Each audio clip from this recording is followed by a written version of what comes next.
Hello guys, welcome to Thermomixing Adventures. Lisa here. I'm coming to you super early this morning because we're going to head to the beach later today. So I thought I'd make some snacks so that I don't make the same mistake yesterday where I go out ill prepared and then eat some food that I really probably shouldn't eat. So today I'm making for the ride today the caramel almond cashew slice. We make this regularly, and I know I may not have shown you guys this actually for probably a couple of years, but it's something that you might have seen photos of because we make it probably at least every fortnight on our rotation. It's such a great recipe. If you like or liked muesli bars, this is a healthier version of that. So let me today show you how easy it is. Let me show you my swaps and substitutions. There's not really any particular shortcuts that you needed on this recipe because it is such a simple one. And don't let the title of postnatal put you off. It is absolutely beautiful. If you're on today, say hi. If you're watching replays, obviously replay so that Facebook knows to put it in your newsfeed for future reference. Also, if you haven't already, subscribe to Thermomixing Adventures and go download your copy of this month's plan.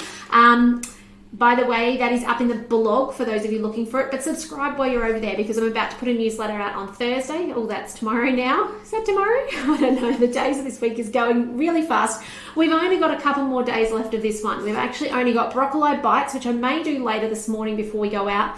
And we've got the herb leek phyllo triangles as well. Then we've got oats, coconut, honey balls. So there's only actually 3 recipes left to do before the end of this month, and we're starting a new one next month that I'm super excited about.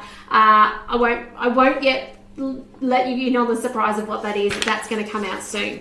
So today is this beautiful slice. If you've not done it, give it a go. You can swap out the nuts for seeds. Obviously, it's going to give you a bit more time invested because you have to make your own seed butter, but it certainly, I think, would be flavoursome anyway. So let's get started on this recipe. First things first is you need to grease a 20 by 20. I've just got a Pyrex dish with a Glad wrap in there. I usually use my green little wrappers, but they're in use at the moment. First things first is some almonds. So this is where I'm saying you could use sesame seeds, sunflower seeds, pepitas, okay, if you wanted to. And particularly if those of you who might be sending this to school with kids or grandkids, it might need to be nut-free. That's the option. So 150 grams, it does say activated and roasted. Mine are not, mine are raw. My kids have never complained about this slice and we've made it way too many times that I can't remember how many. So in with the 150 grams of cashews. So in essence you need 300 grams of solidness in there, okay? Things that you can blend up. Some dates, okay? Now Medjool dates are best. Oh, excuse me for a second. Because they're softer. If you don't have Medjool dates, you certainly could use figs. I think apricots would make it a little different flavour, but it could probably work. It's a fair bit. It's 160 and it kind of is the sweetener as well. If you've got the dry dates, just soak them in some water overnight or boiling water really quickly and then strain them carefully to puff them up and make them nice and soft because it kind of does add to the texture. Remember, if you're buying Medjool dates, they probably have the seeds in them, so remember to remove them. They're not very tasty in your food. Now, on with the lid. I did bring the lid in, yes I did.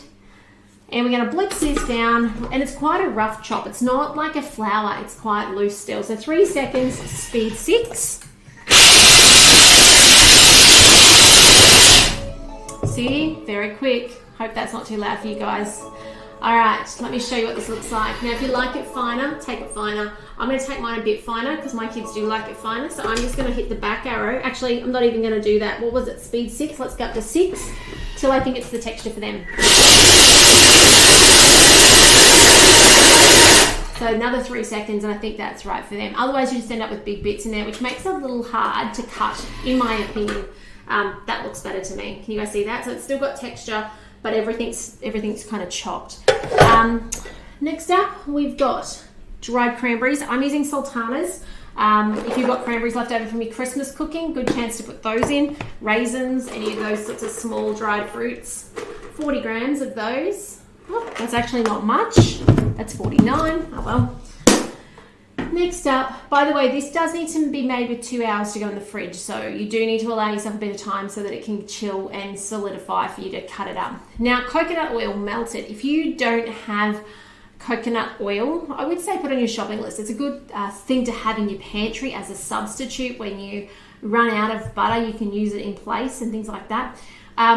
I think I would actually give a go at this recipe, and I think you'd be fine at actually using melted butter. Okay, so you want to go melt it beforehand so it's ready to go. Have it in your second bowl ready to go. And I really think that would work in this recipe perfectly fine. Mine is semi-melted. Can you believe that in the middle of summer, on a day that's supposed to be 31 degrees, excuse my back for a second, mine is out of the bottom of my pantry, semi-melted. Like, I should have it melted more than that for this recipe. 51 will have to do, but that's just is what it is. Okay, next up. Okay, almonds, almond butter. I'm just cheating and using the rest of this one. Okay, too much sugar in it for my liking, but it was in the back of the cupboard, and that's what I'm going to use today. I have been known to actually do this at the beginning step, grind down my own and then take it out. So you're actually making your own almond butter, but I tend to use whatever else I've got. I tend to like actually to mix up and do seeds at times as well. Oh, there is a hair on that bit. Let's get that off. There you go. It's too short for me. It wasn't my hair. What are we going? 65. I'm nearly there. So yes, that's what I would recommend. Or buy the real. I mean, actually, it's far cheaper to make your own. To be totally honest, it's cheaper to make your own. But there are times when shortcuts happen. So and that's okay. You know, like if you can do amazing food 95% of the time, and then 5%, you know, you go for convenience, then that's fine. That's life, right? Let's not get hung up on that stuff. But when you can, you know, mill down your own. The beauty of having a Thermomix is you can chuck all those seeds in and mill it down. So, and nuts. All right, let's finish off because my puppy dog wants to get out of the room. 60 grams of honey. I'm using our rice malt here. You could use maple if that's your preference. 60 grams. Don't skimp on it just because it is part of that setting in this recipe.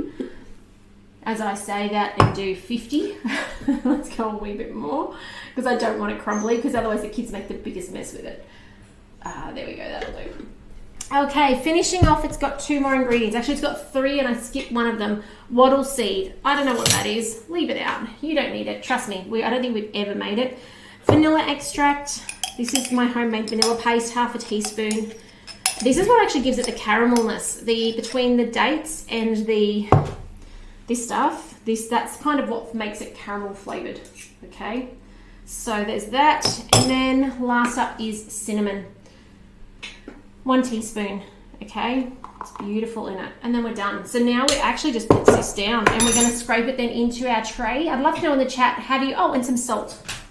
Yes, I have salt. I was going to say, did I bring that in? Say in the chat as well if you've made this recipe. It's been around a while.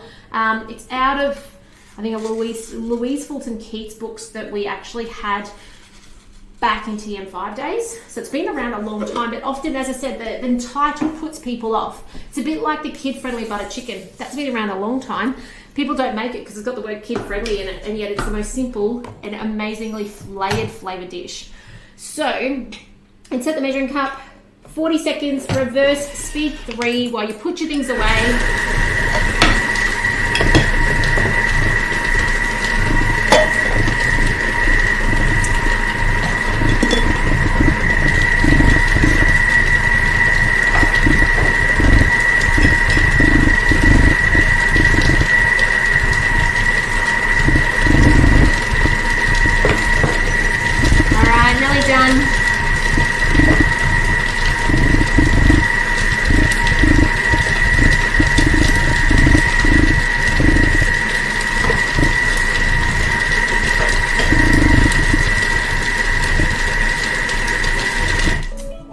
So I just moved my stuff out the way so I had more space to show you what we do next.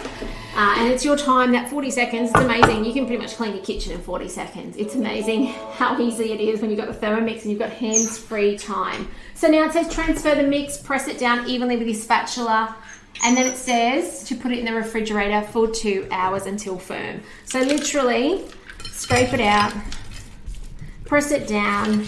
A little tip is use your Glad, not your Glad, what's this? Yeah, the Glad wrap, the top stuff. Oh, puppy dog, shh, love. Kids are at the back playing and she's stuck in here with the door closed. So we're just gonna then push it down with the spatula, but the other trick is if say your tin is a little too big, you can actually use your ends of your cling wrap to fold over and make it nice and smooth on the end. Now, if you don't press it hard enough, you will find that it will actually not bind. When you go to cut it, it will flake and make a big mess. I will share the final product with you guys. Have a go at this recipe, highly recommended, like a 10 out of 10 recipe. Your family, yourself will love this. It's perfect for the freezer, it's perfect for the fridge. Even I reckon you could get it out of the freezer and eat it frozen. It would be amazing, as long as they're not massive chunks. If you cut them smaller, you can make them big muesli bar size, or you can make them bite size. Totally up to you. But I'm gonna keep pressing this down. It's not quite firm enough yet. But otherwise, guys, take care. Have a lovely day. Hey, Ange, lovely to have you on today. And it's been a long time since we've managed to catch each other live. So I hope you're having a fantastic one. Now the kids, well, that sounds terrible. Now the kids are back at school. I hope you're having a fantastic time regardless of kids or no kids, but I hope your day is great. Take care, and I will see you guys probably later this morning. I really want to make the broccoli bites to take with us as well for lunch. So give me half an hour and I'll probably be back. So take care, and I'll see you soon. Bye for now.